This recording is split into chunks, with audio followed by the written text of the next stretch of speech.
إن الحمد لله نحمده نستعين به ونستهديه ونستغفره. نعوذ بالله من شرور أنفسنا وسيئات أعمالنا. من يهد الله فلا مضل له ومن يضلل فلن تجد له وليا مرشدا. وأشهد أن لا إله إلا الله وأشهد أن محمدا عبده ورسوله. أما بعد، إخوة الإيمان، أوصيكم ونفسي بتقوى الله عز وجل وطاعته، وأنهاكم وإياي عن مخالفته، وأستفتح بالذي هو خير. فإن خير الكلام كلام الله، وخير الهدي هدي محمد رسول الله صلى الله عليه وسلم، وشر الأمور محدثاتها، وكل محدثة بدعة، وكل بدعة ضلالة، وكل ضلالة في النار. يا أيها الذين آمنوا اتقوا الله حق تقاته ولا تموتن إلا وأنتم مسلمون. يا أيها الناس اتقوا ربكم الذي خلقكم من نفس واحدة وخلق منها زوجها وبث منهما رجالا كثيرا ونساء، واتقوا الله الذي تساءلون به والأرحام إن الله كان عليكم رقيبا. يا أيها الذين آمنوا اتقوا الله وقولوا قولا سديدا يصلح لكم أعمالكم ويغفر لكم ذنوبكم، ومن يطع الله ورسوله فقد فاز فوزا عظيما. يا أيها الذين آمنوا اتقوا الله ولتنظر نفس ما قدمت لغد، واتقوا الله إن الله خبير بما تعملون. يا أيها الذين آمنوا إذا قيل لكم تفسحوا في مجاز فافسحوا تقدموا القرآن. الله تبارك وتعالى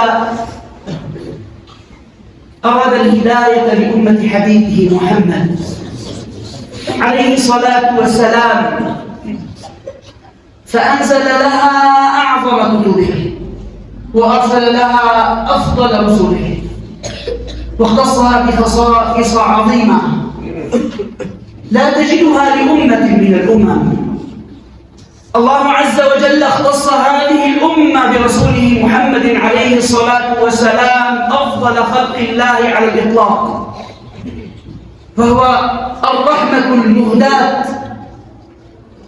والله تبارك وتعالى تفضل علينا بفضل عظيم عظيم عظيم، فأنزل علينا كلامه العظيم الكريم القرآن العظيم. نزل الله عز وجل علينا هذا القرآن هدى للناس وبينات من الهدى والفرقان. القرآن إخوتي في الله أعظم من الشعر والنثر والخطابة، له أثر عظيم على نفوس المؤمنين، لأنه لا يأتيه الباطل من بين يديه ولا من خلفه، تنزيل من حكيم حميد. الله الذي نزل هذا القرآن مثانية تقشعر منه جلود الذين آمنوا ثم تلين جلودهم وقلوبهم إلى ذكر الله. ذلك هدى الله يهدي به من يشاء. إنه فضل الله عز وجل على أمة محمد عليه الصلاة والسلام أن أنزل علينا هذا القرآن العظيم. الله عز وجل جعل أفضل ليلة على البشرية على الخلق أجمع ليلة القدر، فقال عز وجل إنا أنزلناه، وحذف المنزل، حذف اسمه وجعل له ضمير ليعلي في نفسك شأنه. ما قال إنا أنزلنا القرآن في ليلة القدر، بل قال إنا أنزلناه في ليلة القدر، حتى تعلم أن هذا الغائب، هذا الضمير الذي جعله الله عز وجل يدل على أمر عظيم، على القرآن العظيم، على الفرقان، على الذكر الذي جعله الله عز وجل مهيمنا على الكتب كلها. إنا أنزلناه في ليلة القدر، وما أدراك ما ليلة القدر، ليلة القدر خير من 1000 شهر. وعندما ذكر الله عز وجل شهر رمضان بين لماذا شهر القرآن كريم عند الله، فقال سبحانه: شهر رمضان الذي أنزل فيه القرآن. شهر رمضان شهر كغيره من الشهور، لكن الذي ميزه أن اختصه الله تبارك وتعالى بإنزال القرآن أول ما نزل على صدر حبيبه محمد عليه الصلاة والسلام في هذا الشهر في ليلة القدر في غار حراء. عندما سئل عليه الصلاة والسلام عن تعظيمه يوم الاثنين وصيامه هذا اليوم، فقال: يوم ولدت فيه ويوم أنزل علي فيه، أي أنزل عليه القرآن في هذا اليوم المبارك الأغر. يا إخواني، من هم أفضل أهل هذه الأمة؟ هل أغنياؤها أم ملوكها أو وزراؤها أو فقهاؤها؟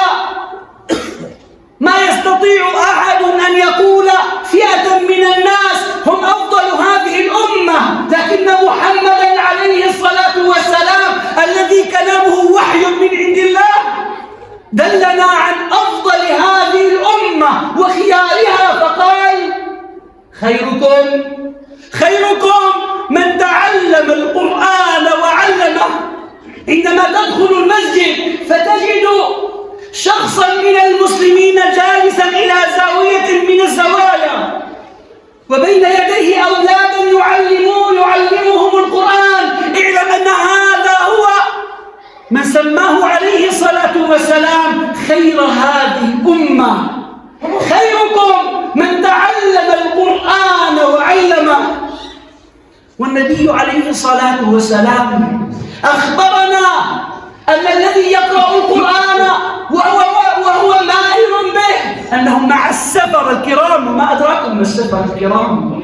إنهم الملائكة الذين جعلهم الله عز وجل رسلا بينه وبين عباده. السفرة الكرام من يصل إلى مرتبتهم وعلو شأنهم إنهم أهل القرآن الذين تعلموا القرآن نطقه وتجويده وحروفه ومخارجه وأقاموا حدوده ولم يناموا عنه. قال عليه الصلاة والسلام: الذي يقرأ القرآن وهو ماهر به مع السفرة الكرام. ثم إنه صلى الله عليه وسلم لم يجعل لمن يقرأ القرآن وهو عليه شاق وهو يتعتع به محروم الأجر، بل قال: والذي يقرأه وهو عليه شاق له أجران: أجر التلاوة وأجر المشقة. يا إخواني، أفضل ما يقطع فيه الليل والنهار كلام الله تبارك وتعالى. اسمعوا إلى هذا الحديث الذي رواه الإمام أحمد وحسنه الألباني رحمه الله. عندما يموت أحدنا يأتي إلى قبره بعد أن ينشق عنه رجل فيه شيء من الإرهاق، فيه شيء من التعب، فيقول لأحدنا وهو في قبره: نسأل الله أن نكون ذاك الرجل، فيقول له: أتعرفني؟ فيقول الميت في قبره: لا. فيقول: أنا القرآن، أظمأت ليلك، أظمأت نهارك، وأسهرت ليلك. ثم تأتيه فضل من الله عز وجل، بشارات من القرآن أنه سيكون له شافعا يوم القيامة، يشفع القرآن لصاحبه يوم القيامة، ويقال له، والقائل هو القرآن: اقرأ وارتقي، فإن منزلتك عند آخر آية تقرأها. ثم يكسى والداه حلتين وتاجا الوقار، فيقول الأب والأم: أي شيء؟ أخذنا وألبسنا هذا التاج وهذا اللباس العظيم، فيقال لأخذكما أبناءكم أو ابنكم القرآن، أخذكم ابنكم بالقرآن، لما علمتم أولادكم القرآن كان جزاؤكم أن يكسوكم الله تبارك وتعالى تاج الوقار وحلة الوقار. هذا والله لهو الفوز العظيم، أن ينال أحدنا بعمل ابنه وحفظه للقرآن درجات عالية وأوسمة عظيمة. فيا عباد الله، يا شباب الإسلام ويا أبناء الإسلام، تذكروا عندما تأخذون جوالاتكم وتقرؤون آلاف الرسائل ولا تملون، وتقلبون مئات المقاطع ولا تسأمون، تذكروا أن خيرا من ذلك كله أن تقرأ القرآن، لأنه ليس ألف لام ميم حرف، بل ألف حرف ولام حرف وميم حرف، وفي كل حرف 10 حسنات إلى 700 ضعف.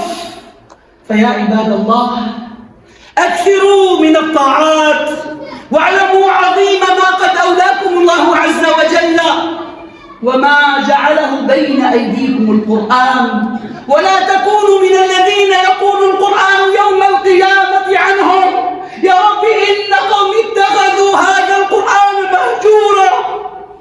يا ابن 30 و20 من قبل وال40 وال50، ألم يعطيك الله نظرا؟ ألم يعطيك الله لسانا ناطقا وأذنا سامعة؟ لما لا تتعلم القرآن؟ لو قيل لك أنت لا تفهم بالعمل الذي تعمله تنتفض، لو قيل لك أنت لا تفهم في شيء من أمور الدنيا تحزن وتغتم ويصيبك ما يصيبك من الهم والغم، وإذا قيل لك أنت لا تعرف قراءة القرآن ولا يهمك شيء، وكأن شيئا لا يهمك، مع أنك عند الله عز وجل قدرك بقدر ما في قلبك من القرآن وما في جوفك من كلام الله عز وجل. والقلب الذي ليس فيه شيء من القرآن كالبيت الخرب، كالبيت الذي هجر وأصابته الرياح حتى أصبح خرابا. قلبك إذا لم يكن عامرا بالقرآن لا قيمة له، ليس لله عز وجل فيه نظر. لكن إن أكرمك الله عز وجل بالقرآن فكنت من الذين يتعلمون آياته ويعلمونها أبناءهم، والله كان قلبك محط نظر الله تبارك وتعالى. وأي فضل أعظم من أن يكون محط نظر الله قلبك. فيا أمة محمد، يا أمة القرآن، عودوا إلى سبب عزكم، عودوا إلى سبب مجدكم. لا مجد للأمة بأي نوع من أنواع متعها. أمة محمد عليه الصلاة والسلام سؤددها ومجدها مقرون بالقرآن. سلف أمتنا كان القرآن منهاج حياتهم، كان القرآن ربيع قلوبهم، كان القرآن معهم في كل أحيانهم، في سفرهم، في جهادهم، في عملهم، كان القرآن شغلهم الشاغل. لأجل ذلك فتح الله عز وجل لهم القلوب والحصون وأصبحوا خير أمة أخرجت للناس. يا أمة القرآن، لا تستحوا أن تأتوا بيت الله وتسألون عمن يعلم القرآن، واثنوا ركوبكم بين يدي من يقرأ القرآن وتعلموا كلام الله. فوالله ما بذل الوقت والعمر والمال بشيء أعظم من أن يجلس أحدنا فيتعلم آي القرآن.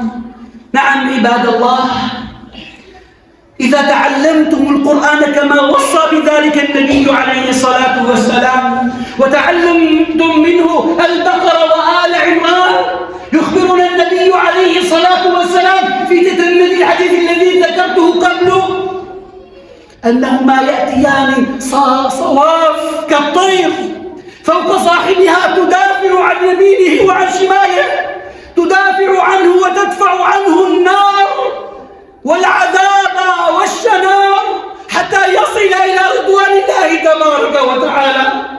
أسأل الله تبارك وتعالى أن يجعلكم جميعا من الذين تتحرك قلوبهم إلى ذكر الله وتقطعون أوقاتكم بتعلم القرآن. بذل عدونا الكثير من ماله وجهده ومكره حتى يبعد هذه الأمة عن القرآن، لكن الله عز وجل هو الذي أنزل هذا القرآن وهو الذي له حافظ. إنا نحن نزلنا الذكر القرآن وإنا له لحافظون. وهذه كلها تأكيدات من الله. إنا حرف مشبه بالفعل يفيد التأكيد. إنا نحن ضمير نحن العظمة. الله تبارك وتعالى نزلنا. انظروا إلى تشديد الزاي، نزلنا، ثم يضيف الإنزال إليه الجبار القهار الملك. نزلنا. إنا نحن نزلنا هذا الذكر وإنا له لحافظون. وإنا له يعيد التأكيد مرة أخرى، لحافظون. وهذه تفيد التأكيد أيضا يا عباد الله.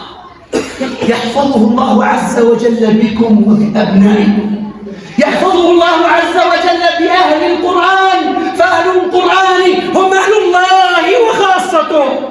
ومن أوتي القرآن فظن أن غيره أوتي خيرا منه فقد حقر ما عظم الله.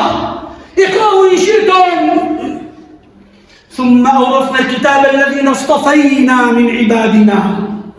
فالله اصطفى من عباده أهل القرآن. اللهم اجعلنا من أهل القرآن حتى نكون من الذين تقول لهم يوم القيامة اقرأ وارتقي فإن منزلتك عند آخر آية تتلوها، إنك ولي ذلك والقادر عليه. أقول ما تسمعون وأستغفر الله لي ولكم فيا فوز المستغفرين. أستغفر الله.